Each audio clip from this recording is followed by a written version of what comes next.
Hi guys, just finished the 1981 film Evilspeak, starring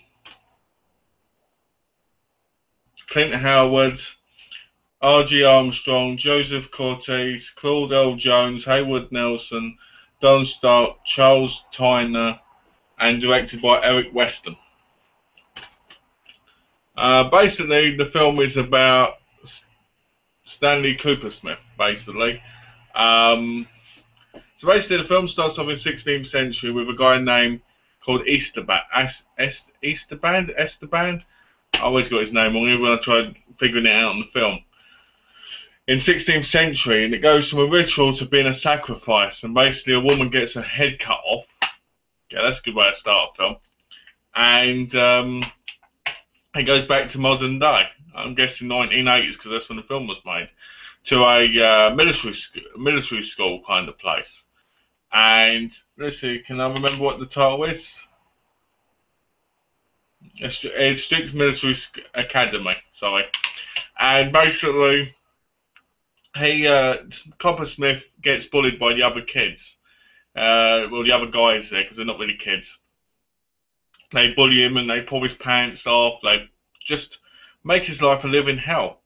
And it seems like no matter what he does, he can't get a break from anyone, whether it's teachers, the minister, the guy who runs the place, Sarge, the groundskeeper. He can't seem to get a break from any of them. None of them seem to be nice to him, even when he's nice.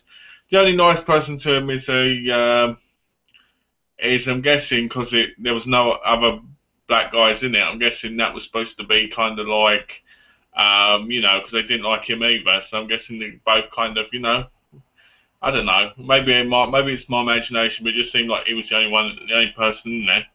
Not saying racist. And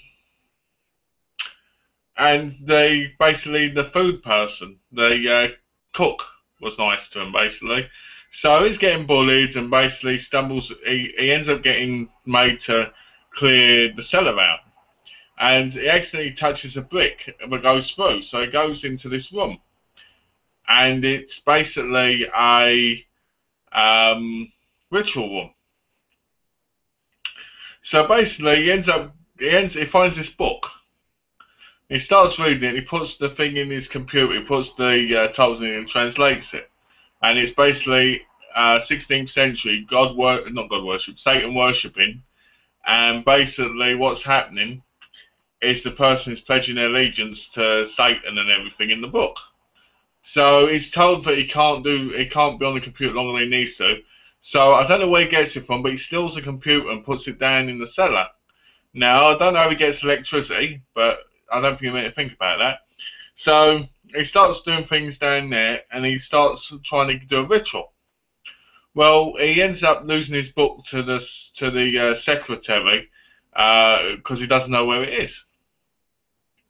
And she gets a grisly death in the 57-minute mark. There's not a lot of deaths in this until about the 50-minute mark, and I would say they're not gruesome, but I'd say they're quite there. If you're an average horror fan, you're really gonna like it. There's a bit where I don't know if they're hogs or pigs are tearing people apart in the name of Satan. So that's quite interesting. Black pigs, evil, or hogs, whatever they are. I can't figure them out. Yes, I know I sound quite vague on this. I apologise. So she tries getting the emblem off, basically, with the stones in, and that's what causes it. So basically, he ends up doing the ritual, and it says he needs a blood sacrifice, and he can't get one because obviously he's not going to kill somebody, and he ends up getting a dog, and the boys that bully him end up down there basically, and then all hell starts to cut loose in the last 15 minutes. And I'll be honest with you, the last 15 minutes kind of reminded me a lot of Carrie, except with a sword, because he floats through the air, go woo, and cutting people's heads off and stuff. But it kind of reminded me of Carrie, of how she kind of does that thing with her hands, that she, sets people on fire and stuff and moves things. It kind of reminded me of that, except he's flying, like she kind of lifts herself up at one point.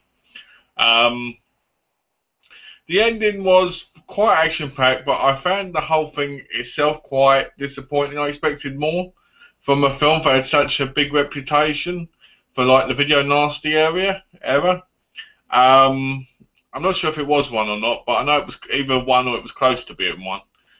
And it wasn't as good as I thought. But people got to remember it's 33 years old now, so it's going to be a bit dated, you know. Some films can't keep their charm. But Howard Clint, if I'm correct, Clint Howard, not Howard Clint. Clint Howard is excellent in it. You really feel bad for him for most of the movie. You kind of sympathise with him. I think if you've been bullied in your life or you've kind of been affected by any kind of abuse, you kind of like the story because you kind of feel for the character of Smith Copperfield. Um, Smith Copperfield. It's Coppersmith. Stanley Coppersmith. See, I'm stupid at this sometimes. You feel bad for Stanley Coppersmith. Coppersmith. I don't know where my words are today. You feel bad for him, and you kind of relate to him if you've been bullied or attacked in your life, because he just wants a break, you know. He just wants to kind of relax, and it's hard to explain, but he's not a bad person, but he ends up getting there, you know. He ends up having enough. Well, talking about Satan or Esteban, whoever it is in the computer, it's so ridiculous that a demon would take over a computer. The graphics are so bad because of how old the computers were back then. And it's so funny watching the whole thing about I will rise again and all this. And it's just hysterical watching the computer scenes because it's funny with all the typing, you know. So when there finally is a sacrifice, oh yeah, that's it as well. Stanley Coppersmith throws a guy all the way up in the air and he gets spiked on a chandelier-looking thing.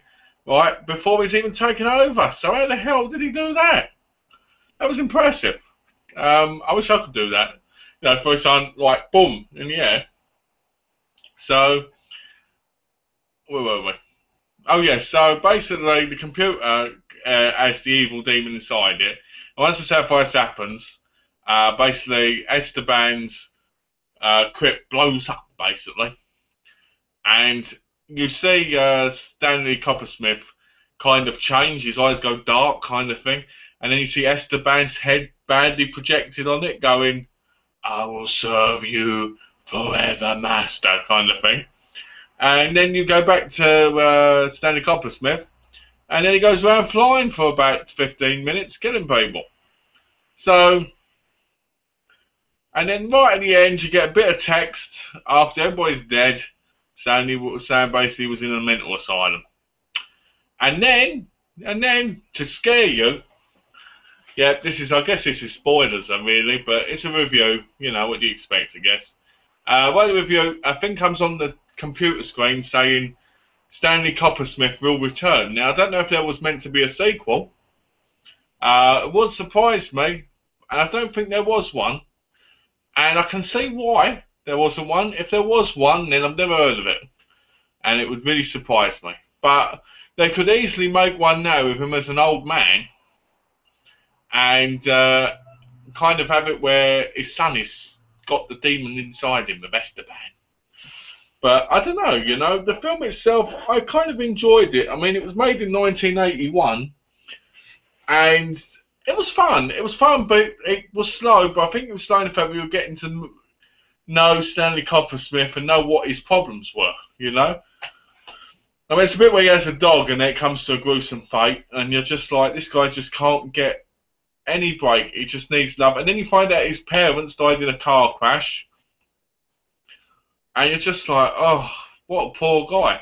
And then when he's finally getting revenge, you're kind of like, yeah, get in there, my son, get in there. And then you're kind of like, oh, but this isn't the right way to do it. Get in there, my son. And then there's a part that's like, you wish you could have done that when you were in school, you know what I'm saying?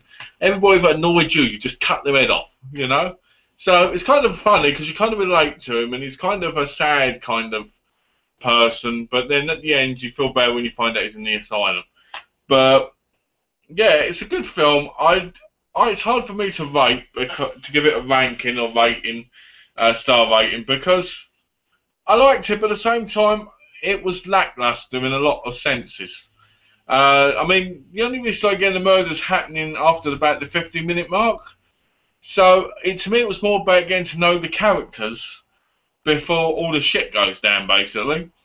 And to know that, because it says on the back here, prior to its US theatrical release, the distributor of the film requested that the graphic violence be cut to avoid an X rating from the MPAA. And you're just like, what graphic violence? Because to me, it didn't seem that bad.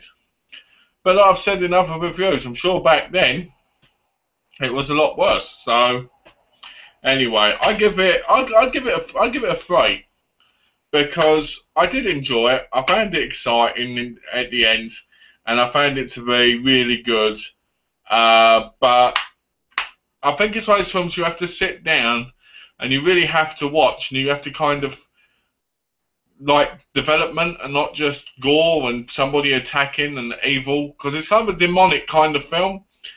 But I would say it's good if you like character development, you like getting to know a character before things happen. A lot of people I know like watching, like people getting killed straight away. And I've got to be honest, I'm one of those people, I like getting a kill every now and again. But it was fun watching a more slower paced, more kind of character building kind of film basically about Stanley Coppersmith, who gets bullied by these boys and he just can't get a break from anyone. So yeah, so I recommend giving it a go if you haven't tried it. It's not great by any means, but it's not excellent by any means, but it's a great film. As usual, this is the Blu-ray disc from Shout Factory. Inside, you get two posters, if you can see, and the special features on the disc are audio commentary with producer-director Eric Weston, interviews with cast members Joseph Coates, Clint Howard, Haywood Nelson, Claudel Jones, Richard Mole, and Don Stark, and a theatrical trailer. So yeah, great film, just not excellent. Great for character development, and great if you like to know your characters more and kind of feel something for them instead of just, someone going out and just killing people. So yeah, I recommend giving it a watch. If you like old horror movies from like the 80's, I recommend watching it if you like character development, and just giving it a go if you see it cheap, because it's not a bad film at all. It's just one of those films where you need to be in the right mood to watch it, kind of horror film. So anyway, thanks for watching, and hope you guys enjoyed, and please comment and let me know what you think of the film. Thanks for watching, take care guys, and have a lovely day. Woo.